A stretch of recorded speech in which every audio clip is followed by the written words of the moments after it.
La tua impressione, Andrea, quindi su come sta procedendo questa 1000 miglia e sulla risonanza che ha sulla città, anche dal punto di vista internazionale, qual è? Come percepisci le prime sensazioni di questa giornata?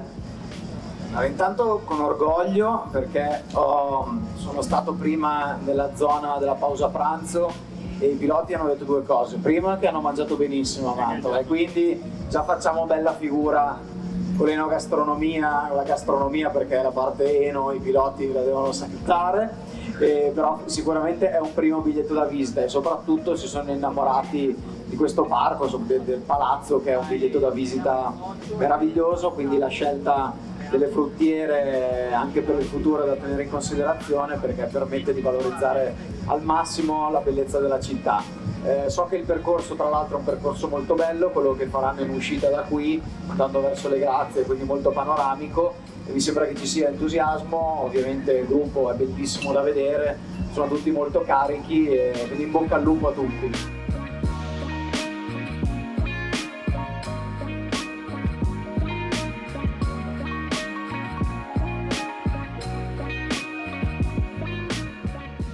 Per la nostra città è un elemento di promozione importante, ma soprattutto la conferma all'interno del mondo degli appassionati di motori come una città importante, con una tradizione straordinaria di piloti, che per fortuna non guarda solo al passato, da Tazio in poi, ma che ha anche un futuro con le spalle larghissime. Hai detto bene, infatti proprio in questa occasione abbiamo dato il benvenuto a un giovane pilota GT del campionato italiano, orgogliosamente mantovano, Carlo Tamburini, a cui anche in questa sessione pomeridiana darei l'opportunità di presentare brevemente la macchina. Buongiorno a tutti, allora siamo qui a Palazzo Te per il passaggio delle 1000 miglia, davanti a me vedo un po' ancora le auto storiche che passano e per me è un'emozione perché ho iniziato a correre a 7 anni in quei go-kart, adesso ne ho 21 ma non mi è mai capitato di fare un evento così a Mantova che è la mia città natale per cui ci tenevo tanto. Questa è la 296 GT3 con cui corro, quindi Ferrari per il campionato italiano Gran Turismo.